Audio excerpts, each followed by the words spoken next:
Morning, everyone. It's Helen here with Health with Helen. Thanks for joining me today. Hopefully you're having a good morning. Hopefully you're getting your morning coffee in. I know that I needed mine today, but as promised, I told you I would make a video about my most recent breast biopsy. So I'm looking forward to doing that. I know anytime that we hear we have to get a biopsy, there's a little bit of that underlying what if it's cancer? What if it's something not good? Nobody wants to get a biopsy. I think some are more in depth than others. I know that the breast biopsy was definitely more in depth than some other ones that I've had before. My mom has had a biopsy on her thyroid. That one seemed to be a little more in depth as well. So it just depends. I showed up at the clinic. Everything was going very, very smooth. They brought me into the back room. They actually brought me into a little changing station. So not really even a room. It was more like a closet. It was a closet. It was like a little curtain closet, and they just said, here, change your clothes really quick, hang your stuff up. So it wasn't, there was light, so it wasn't an actual closet, but it felt like it. And then they gave me something to just put over the top of me. So I didn't have to put on a full gown, which is always nice because they're like, we're not working on anything else other than right here. So just take off your top, put on this little gown. We'll be right back to get you. The nurse came to get me, and she was sweet, which I always appreciate a sweet nurse. I almost feel like it has to be a prerequisite that you're a sweet nurse because people are scared. People are hurting sometimes. People are in pain. So the last thing they want is somebody who's going to be mean to them, right? Mean, grumpy, impatient. You don't want that. You want a sweet, kind nurse. Now, granted, I get it because nurses, doctors, first responders, they all see a lot and they've been through a lot. And so there is a little bit of a level of callousness that comes into those type of professions, I believe. I'm speaking about that firsthand because my husband was a fireman for 27 years.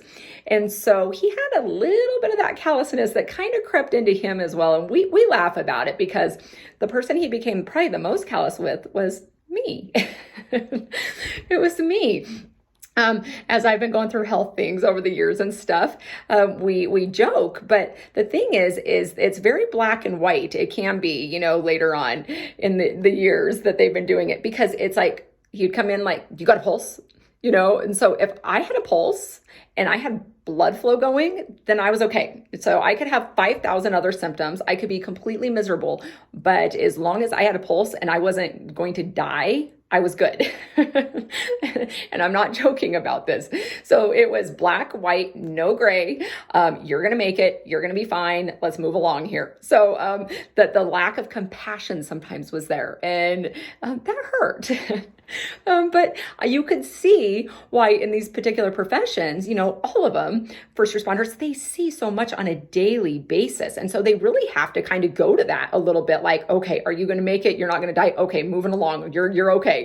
And so it's not all the little things in between of like, oh, I have a cramp, or, oh, just whatever it may be. Whatever it may be, you get it. You know where I'm going with this. So, but I laugh about it. It's all good, but I can genuinely appreciate a nice nurse, nice doctors, nice first responders. Love it.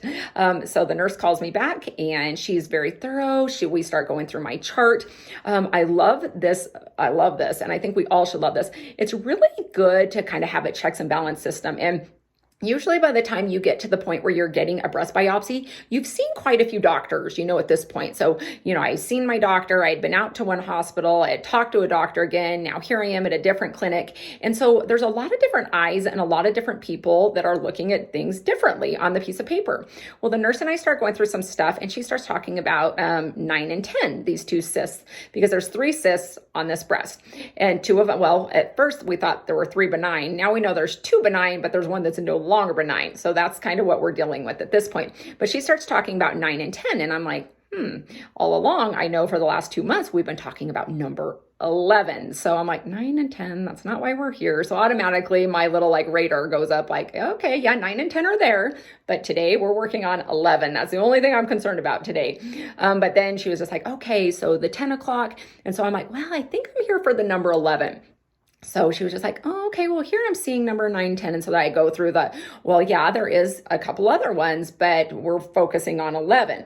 So she lays me back. She starts doing a nice ultrasound. She finds 9 and 10 cysts, and then we get to number 11. And so we kind of just get on this same page. The doctor comes in, they start discussing it, okay, she's obviously getting number 11 biopsied. However, the doctor's seen that he thought number 10 looked a little bit different as well, wanted to call in an order, called to the doctor's office, said, hey, if it's okay, can I biopsy this one as well? If needed, I'm going to drain it and see what it does. If it does what I am expecting it to do, we won't biopsy it. But if it doesn't, then we may need to biopsy it. So it's like, okay, so now I'm like, okay, we're going to be working on 2 today. But the doctor, he was very open and he was very professional. And I loved the way that he was. I always like a good bedside manner, because he really communicated with me, and he said, it wouldn't be fair for me to know what's going on and not to share this with you. So the whole time I'm going to talk to you about what I see, what I don't see, what I like, what I don't like. And I'm just going to continue to communicate with you. And I'm like, yes, because I'm one of those people. I need to know. I have to know. And so I'm just like, yes, tell me whatever, because for me, I don't like to be in the dark. And so she offered to get me a warm blanket, and I was like, yes, get me a warm blanket. Anytime you offer me a warm blanket, I don't care if it's 100 degrees out, I'm going to take the warm blanket. I love it. It just makes me feel more cozy or whatever. And so they lay me back, and they have me put up my arm. So they're like, okay, your arm's going to be back here for probably about 45 minutes. And I'm like, 45 minutes. I feel like you almost didn't want to know that timeline, though, because automatically the minute you put it back, then you're like, oh, it's already tired. It's losing strength. It made me think of the Bible. I'd have to go back to scripture, but where Moses, he had to hold up that thing, when the Israelites were in war. And then every time he was holding it up, then they would win. Every time his arms got tired and he dropped it, they started to lose. And then he had to get family members up there to kind of help him to stable it. And so this wasn't as extreme, but I was thinking that because the minute I put it back, I'm like, oh, it's cramping. Oh, I don't know if I'm gonna be able to do this. But they're like, you're gonna do this, so get yourself comfortable. They put like a paper around me. Obviously this was the only open part. Everything else was covered, including my face. So maybe they cover your face so that you don't get any splatter. Maybe they don't want you to see what's going on at this point, which was probably better in this instance. However, they cover your face. You can still breathe, but you can't see anything. And then what they do is they paint on like an iodine to kind of keep the area clean. So they get everything prepped for you. And then here they go. We already know what comes next, the needle. Nothing to be afraid of. The needle, the little stings, little tiny stings. It's not even going to make your eyes water, really. It's just kind of like, oh, that's not comfortable. Ooh. And so I don't know. I was sort of having a hard time numbing up. They had to give me a little bit extra and more than normal, I believe, because I was just like, ow, that still hurts. And ow. And he was just like, oh, you can still feel that. So we did a lot of extra. That's probably why I was numb throughout the night. But I finally got to a point where he was able to go in and start draining that cyst. The only thing that I felt during that time was a lot of pressure and a little bit of cramping. There was definitely some cramping. In fact, I thought maybe he was still giving me shots while he was doing it, but that wasn't the case. That was probably just the movement. That was probably him getting in there and draining this particular cyst. And I could feel the warm fluid coming on the side of me. And there was a lot of it as well. I mean, I was just like soaking up rags. You wouldn't think, you expect a little bit of fluid, but there was a ton of fluid. And so he finished doing that. And then he said, okay, now we're off to do the biopsy. Well, I am thankful for YouTube because I sort of knew what to expect by watching some YouTube videos. I was waiting. I was just like, okay, here we go. Because it sounds like when they do a biopsy, they use like this little tool. I'm just going to refer to like a little kind of like gun-like tool. And they go in and they go click, click, click, click, and they collect those biopsies.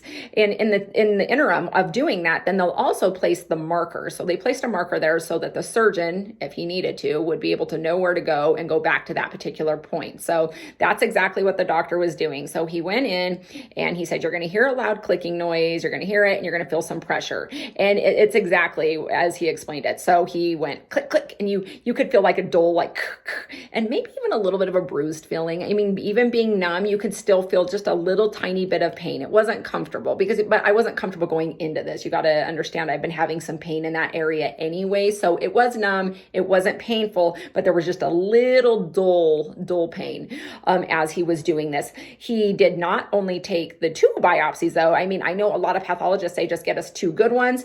He said that the people here where I live, they like a lot of them. So he went in for like 6 or 7 biopsies on this thing. So I was like, wow, that's good. I mean, that gives you a much clearer reading of hopefully, finding or not finding cancer. So I was completely okay with that. And then he was done. After he finished doing the biopsy, he proceeded to tell me that he didn't like the looks of it. He's just like, I don't really like the looks of it. I don't feel comfortable with it. I can't say if it's cancerous or non-cancerous, but he was seeing things exactly as the doctors in Denver had seen them. So I loved that they were on the same page. At this point, they said, you are finished. We're going to take you to a back room and we're going to do another mammogram just to be able to see where we placed that marker and make sure that everything looks good. Well, they brought me back. We did another mammogram on this side alone, and I couldn't feel a thing, obviously, at that point because I was numb. So there was just a light compression. They weren't going to squeeze down too hard because obviously they had just placed a marker. They had just been working in there, but it was just enough so that they could take like an image of it and see where the marker was. They felt like it got placed perfectly. And then they told me I could get dressed and I could leave. So that is my biopsy story. Overall, it went really, really good. It couldn't have went any smoother. If I'm thinking of anything that maybe was a little bit like that maybe threw me off, like I said, it would have been that we weren't on the same page at the beginning, per se, as far as what area we were going to be working on. But I think that was just like a little bit of oversight. We got on the same page really fast. There was a little bit more blood. I know that's a little bit maybe a little too much information, but there was more blood than I had anticipated, on the rags and stuff. And I was just like, oh, that's a lot. I don't know why that surprised me, just because obviously when they're in there doing stuff, you're going to bleed. And however, I guess I was just expecting maybe some drops of blood, maybe not quite as much blood. But other than that, everything went really smooth. Love the nurse. The doctor was amazing. The procedure wasn't bad. As far as recovery, I was a little bit sore for a couple of days. I was expecting to be extremely sore. But I was not. It was crazy. In fact, they were like, okay, you can take ibuprofen, you can take Tylenol, you can alternate it. They sent me home with like this little like ice thing that you can stuff within your bra. I never had to use the ice thing. I never had to take any Tylenol. I didn't have to take any ibuprofen. So I was really expecting something. And even like sleeping wise, because I sleep on my right side, I was a little bit concerned, like, oh, it's going to probably be a couple weeks, because they said it could take a couple weeks to not have bruising, to not have that achiness. It could take up to a couple weeks. Everybody heals different. And so I was thinking, oh, I'm not going to be able to sleep on this side. I was sleeping on that side the same night. I had to protect it. So I definitely was like gentle and, watching my movements as I moved, within the bed. I wasn't just rolling over. However, I was sleeping back on my right side that night, just babying it a little bit. Very minimal pain. Within a couple of days, I feel like it was a little bit more tender. It definitely bruised up really good, and then you got your yellow bruising and stuff. So, you could tell that they had worked within it, but I was able to move. I was able to lift. I was able to sleep. Everything went really, really smooth. And so I hopefully if you get it done, it goes nice and smooth for you as well. And if you've already had it done, hopefully you had those same results as I did, because I really just didn't have any problems with that. And I'm really hoping that the surgery, I know surgery is a little bit different, and I probably will be having to take Tylenol and ibuprofen. And I know that they've prescribed me some nausea pills and everything, which I'll talk about more probably after the surgery. So they're probably anticipating some different things that I'm not anticipating, but we'll just have to wait and see till after that surgery. However, everything now really smooth. I can say definitely that there's still some tenderness. It's still kind of, sore. Definitely don't want somebody to bump into me, but other than that, everything went really smooth. So hopefully it continues to go that way. So hopefully I answered your questions as far as the breast biopsy is concerned. I know last thing, I've had a couple people ask me, Helen, do you think that you having breast implants is what contributed to some of these problems that you're having? Good question. I don't No, nobody has really mentioned that to me. All the doctors are well aware of the fact that I had breast implants for 13 years and that I had them removed 5 years ago. There's multiple factors as to why, as women we get cysts, all different kinds of cysts. There's different reasons why women get breast cancer. There's so many different variables going on right now. Do I think that the implants potentially contributed to this? They could have, and especially the removal of it, most definitely. I mean, anytime you are messing with your body and you've taken something in, taken something out, you've had major surgeries, there's obviously a high risk there. So that's definitely something I would like to know more about, maybe even research a little more, maybe even talk to the doctors about it through this process. So we have not spoke about it up to date, but I plan on doing that with them soon. And, but I also had a hysterectomy at the age of 34. And so I've been on hormone replacement therapy since then. And now I'm 45. So I know that increases your chances of having different breast things as well. And then obviously, there's just sometimes it's just the way the body works. Sometimes these things just happen. So could it be hormone replacement therapy? Sure. Could it be the fact that I had breast implants and then had them removed and now, there's different things going on? Absolutely. Could it just be genetics and this is just what has happened with my body? Yes. So, I mean, obviously we already know it can be many, many, many different variables. I'm not going to just pinpoint one particular area because that would be silly and I don't know, but I would like to do a little more research on it because I'm always interested to see breast implants, what they do to your body, the effects, and obviously having them, taking them out and just seeing, okay, did those actually contribute to this or some form of this? So I'll keep you posted. We'll have to definitely do a video on that later down the road. But right now, that's not our concern. Our concern is that we've got a mass, the doctors have found it, and we're going to get this thing out because it just doesn't belong there no matter what. No matter how it got there or why it's there, we just need to get it out before it is a problem. So anyways, I hope that you have such a great week and I look forward to making another video soon. Okay, bye.